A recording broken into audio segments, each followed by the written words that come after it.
Hello, dear YouTube viewers, I hope you're doing well. Okay, so let's start our video. Aiden sat by the window of his small apartment, watching the city lights blink to life one by one. The air outside was cool, still humming with late evening traffic, but inside, everything was quiet, exactly how he liked it. After years of constant struggle, he finally felt like life was beginning to make sense. His new job as a software engineer paid well, better than anything he'd ever had before. He didn't live lavishly, the apartment was modest, the furniture simple, but every corner carried the peace he had craved his entire life. No shouting, no guilt, no manipulation. Just space, silence, and freedom. As he leaned back with his coffee, he thought to himself, money isn't everything, but freedom is. For most people, a call from their mother would be comforting. For Aiden, it usually meant trouble disguised as love. Lydia had always been a master at guilt-wrapped affection, sharp enough to cut, soft enough to disguise it as care. Growing up, she had a way of reminding him that everything he did for the family, for her, for his younger brother Evan. "You're the strong one," she used to say, as she gave Evan the last piece of dessert. "Your brother needs more support than you do." And Aiden, hungry for approval, learned early that responsibility was the price of her love. Evan was 5 years younger, and the golden child, charming, careless, and coddled. He'd never worked a day in his life without quitting, never faced consequences for his mistakes. When Aiden was 17, he worked part-time after school just to pay for his college applications. Lydia took half of that money to buy Evan a gaming console, saying he needed something to keep him happy. That memory had burned itself into Aiden's mind, not because of the money, but because of how normal it seemed to them. It was always expected that he would give, and they would take. One evening, his phone buzzed, flashing Mom. He hesitated before answering, but finally picked up. Lydia's voice was as cheerful as ever, drenched in sweetness. "My boy, how's the big city treating you? I miss you so much. You must be eating out all the time with that fancy job, huh?" Aiden smiled politely, keeping his tone neutral. "I'm doing okay, Mom. Work's been good, busy, but steady." She pressed on, her voice turning curious. "They must be paying you well now, right? You always were the smart one." He hesitated, but didn't think much of it. "Yeah, I got a promotion last month," he said casually. There was a long pause on the other end, too long. Then, her tone changed just slightly, losing its warmth. "Wow," she said slowly. "You're doing that well?" Before he could respond, she said she had to go and hung up, leaving him with a strange heaviness in his chest. Aiden set his phone down, trying to shake off the unease. He told himself it was nothing, just his imagination. But deep down, he knew that tone. He'd heard it before, right before she'd ask him to help with a bill, a debt, or some new crisis involving Evan. It wasn't pride in her voice, it was calculation. The next afternoon, his phone buzzed again, this time with a message from an old neighbor back home. "Your mom's been telling everyone how rich you are now. Said her son's a big shot in the city." Aiden stared at the message for a long time. He didn't feel angry, just tired. He'd spent years trying to separate himself from that world, from the endless expectations, from being the solution to everyone else's problems. He closed his eyes and let out a slow sigh. He already knew what was coming next. He'd been here before, the same pattern, the same trap disguised as love. And though his apartment was silent, he could already hear the echoes of Lydia's voice in his head. "Your family, Aiden. Families help each other." He looked around at the home he had built, the calm, the order, the independence, and felt a flicker of dread deep in his chest. The peace he had worked so hard for was about to be tested, and this time, he wasn't sure if he'd be strong enough to protect it. The doorbell rang earlier than usual that Saturday morning, just as Aiden was finishing his coffee. He wasn't expecting anyone. For a moment, he thought it might be a delivery, but when he opened the door, his body went cold. There they were, Lydia and Evan, standing in the hallway, each holding a suitcase. Lydia's face was stretched into a practiced smile, bright and falsely warm. "Surprise," she chirped.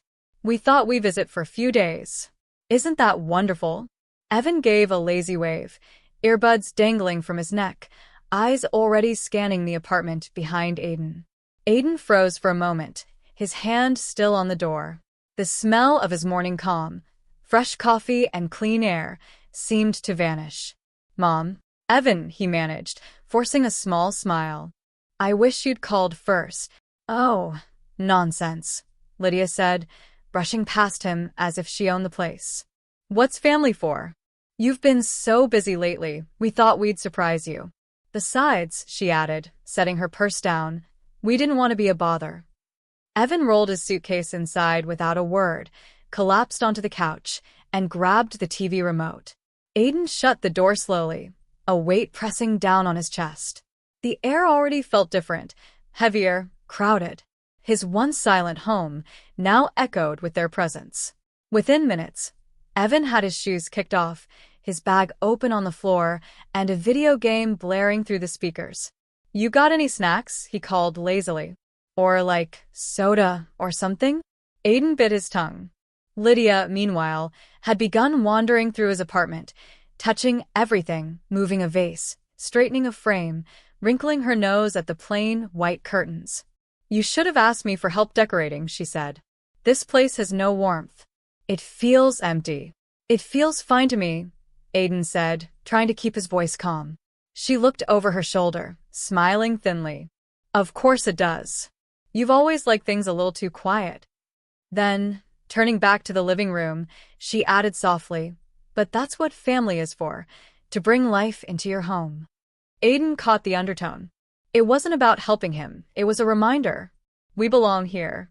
Hours later, after a tense afternoon filled with Lydia's chatter and Evan's gaming noise, they sat down to dinner, takeout, because Lydia had accidentally used up all his groceries trying to cook lunch. The table was small, the silence thick until Lydia finally sighed dramatically and said, "Your brother's been struggling, you know." Aiden glanced at Evan, who didn't look up from his phone. "Struggling how?" "He lost his job again," Lydia said, with a tone that suggested it wasn't Evan's fault. "The manager was jealous, I think. Anyway, he needs a place to stay for a little while until he gets back on his feet." Aiden felt a familiar chill. "Mom, I can help him look for something." "Maybe I could." Lydia cut him off with a raised hand. "Don't be selfish, Aiden. You've always had more than enough. It's just until he gets settled." He set his fork down. "Mom, this is my home. I've worked hard for it." "I don't.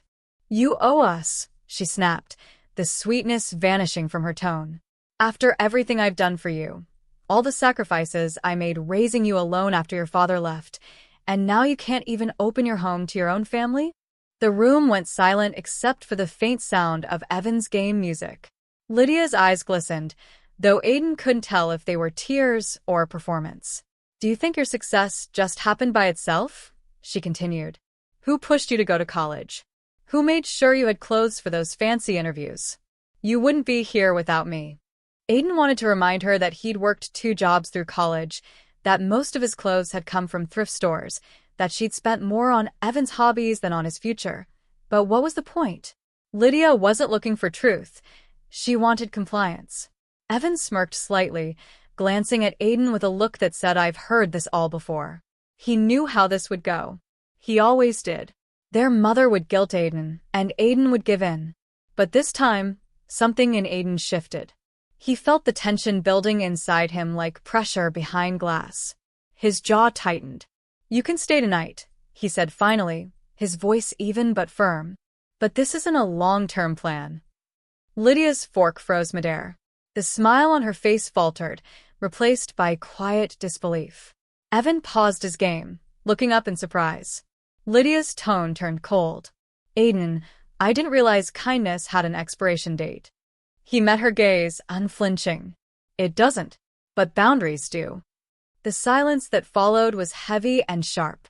Lydia didn't argue further, but her expression said everything: disappointment, anger, wounded pride. As Aiden cleared the plates later, he could feel her eyes on him, calculating, already planning her next move. The air in the apartment felt thick, like the calm before a storm he knew too well. That night, As he lay awake listening to the muffled sound of Evan snoring on the couch and his mother whispering into her phone in the next room, he realized something important. This wasn't a visit. It was an invasion disguised as family affection. And if he wasn't careful, his hard-earned peace would slip away just as easily as it came. Days turned into a week, and the short visit Lydia had promised stretched endlessly. What began as polite tolerance on Aiden's part quickly turned into quiet frustration. His apartment, once his sanctuary, now felt like a stranger's house. Evan did nothing but sprawl across the couch all day, leaving half-eaten food and empty bottles everywhere. He slept past noon, and when Aiden returned home from work, the place reeked of junk food and unwashed laundry. Aiden bit his tongue more times than he could count.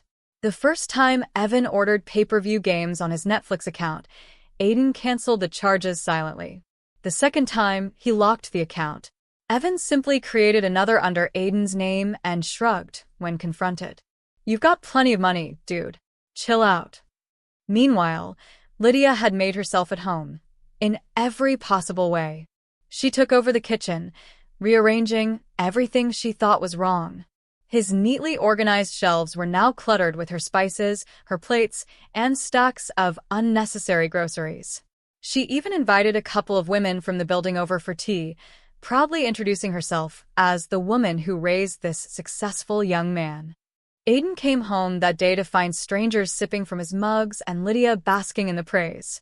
He smiled weakly, but inside, something cracked. Every inch of his home felt invaded. The quiet he'd earned, the peace he'd built, was now buried under noise and guilt. Every night, when Lydia finally went to bed and the apartment grew still, Aiden sat in the dark living room, staring at the faint glow of the city outside, wondering how long he could take it. One evening, after another exhausting day at work, Aiden returned home early, hoping to rest. He opened the door and stopped cold. Evan was lounging on the couch wearing one of Aiden's shirts, the one he'd bought for his first big interview, now stretched and wrinkled. On the kitchen counter, Aiden's wallet lay open, and Lydia was holding his credit card. "What are you doing?" he asked, his voice low, dangerously calm. She turned, startled, but recovered instantly. "Oh, Aiden, don't start. I was just buying groceries. You were out of milk and I didn't give you permission to use my card," he cut in, his tone sharper now. Lydia's eyes narrowed. "Permission? Since when do mothers need permission from their own sons?" Aiden took a slow breath. Since their sons started paying their own bills. That did it. Lydia's face hardened. "You've changed. You think you're too good for your own family now, don't you?" Evan laughed from the couch. "Man, you're so uptight. It's just groceries. You act like we're robbing you." Aiden turned to him. "You're wearing my clothes. You are robbing me." Evan rolled his eyes and muttered something under his breath. Lydia crossed her arms. "You've become cold. Arrogant. I don't even recognize you anymore." Her words hit like stones. For a moment, Aiden felt the old guilt rising, the urge to apologize, to smooth things over, to keep the peace. But then another memory surfaced, sharp and painful. He was 17 again, sitting at the kitchen table of their old home, counting the few crumpled bills he'd saved from his weekend job at the grocery store. He'd been saving for months, hoping to buy a new pair of shoes, the first he'd ever afford on his own. Lydia walked in, noticed the cash, and smiled. "You're such a good boy," she'd said, before taking the money. "Your brother needs this more than you do. He's been upset lately. Don't be selfish."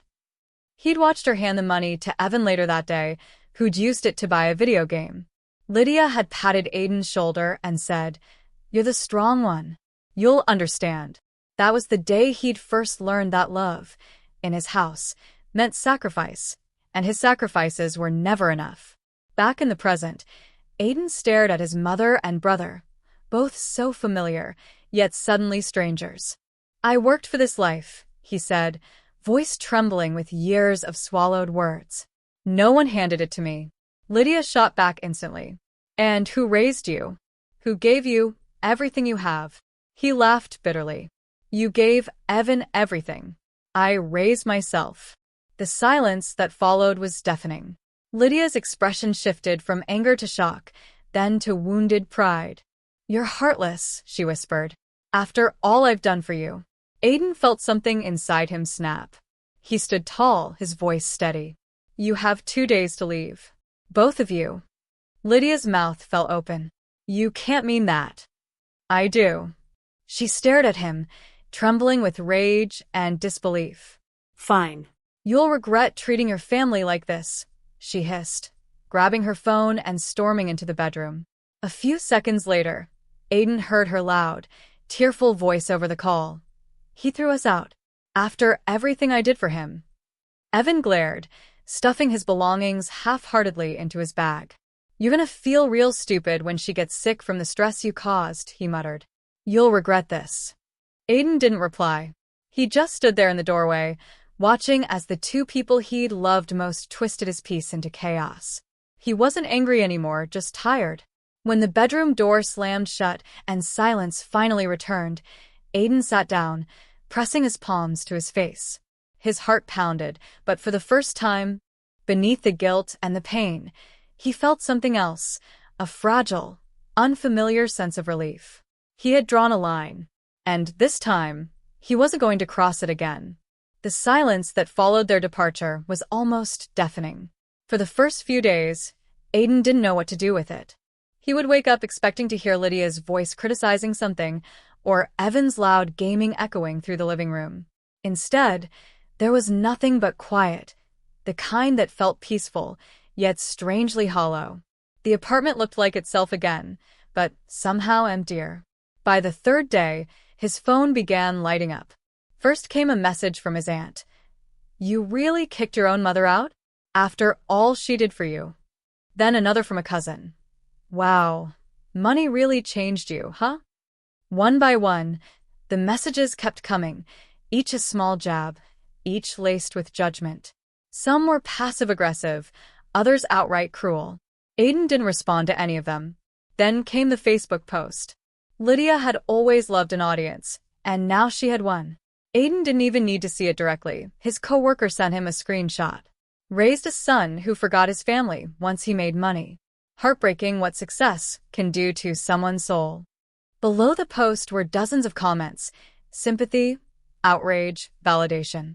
People who didn't know the story at all, saying things like, "You deserve better, and he'll realize one day."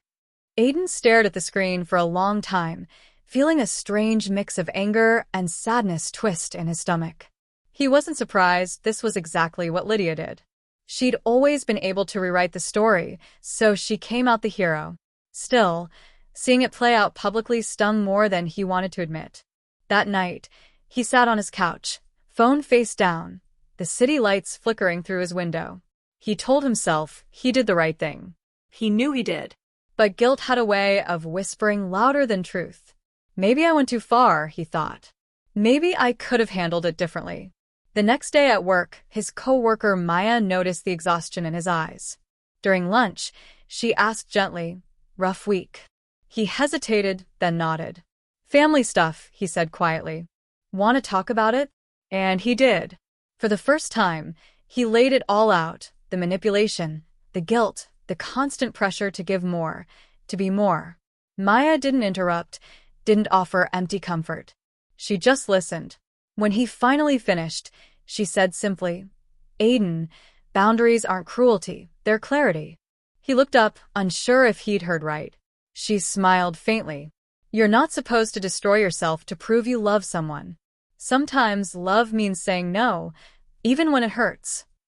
Her words landed like sunlight breaking through clouds. It wasn't about being ungrateful. It was about self-respect. Aiden realized that for most of his life, he'd mistaken control for care, guilt for affection, and obligation for love. Over the next week, things began to settle. He poured himself into work again, finding solace in routine. He started journaling at night, trying to untangle the knots inside him, writing down everything he'd never said out loud. Slowly, he began to feel lighter. The apartment felt peaceful again. He noticed how much he loved the stillness, the smell of his morning coffee, the sound of rain on the window. One evening, as he sat quietly reading, his phone buzzed. The caller ID made his chest tighten, Mom. For a few seconds, he just stared at it, debating whether to answer. Finally, he picked up. Lydia's voice was softer this time, almost rehearsed. Aiden, honey, I've been thinking about what happened. Your brother's been struggling again. He can't find work, and he's behind on his rent. Could you maybe help him out a little? Just this once. For a moment, Aiden felt the old reflex rise, that automatic need to fix things, to make peace. He pictured Evan's smirk, Lydia's Facebook post, and the quiet he'd fought so hard to protect. Then, gently but firmly, he said, "No, Mom, I can't." There was a long silence on the other end, then a sharp inhale. "You'll regret treating family like strangers," Lydia snapped, the softness gone. Aiden closed his eyes, exhaling slowly. "Then maybe that's what we are now." He hung up before she could respond, his hands trembling slightly. The silence that followed wasn't empty this time. It was clean, steady, and final. For a long while, he sat there in the quiet, listening to his own heartbeat.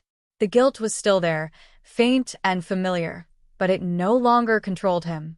What replaced it was something new, a calm acceptance. He'd finally chosen himself.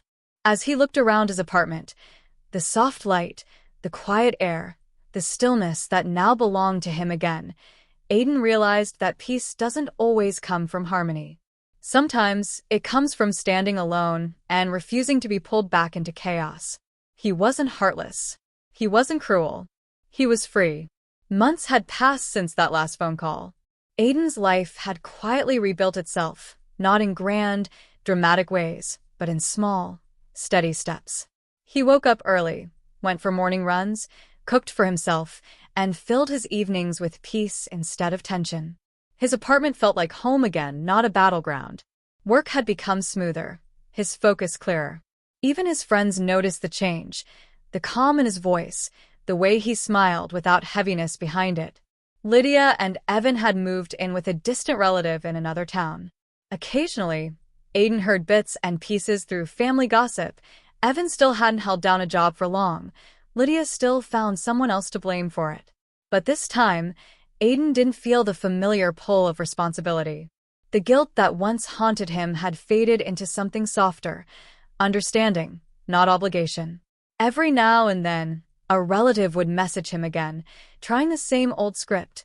"She's your mother after all," or "Money comes and goes, but family is forever." He no longer argued. He simply smiled, closed the chat, and carried on.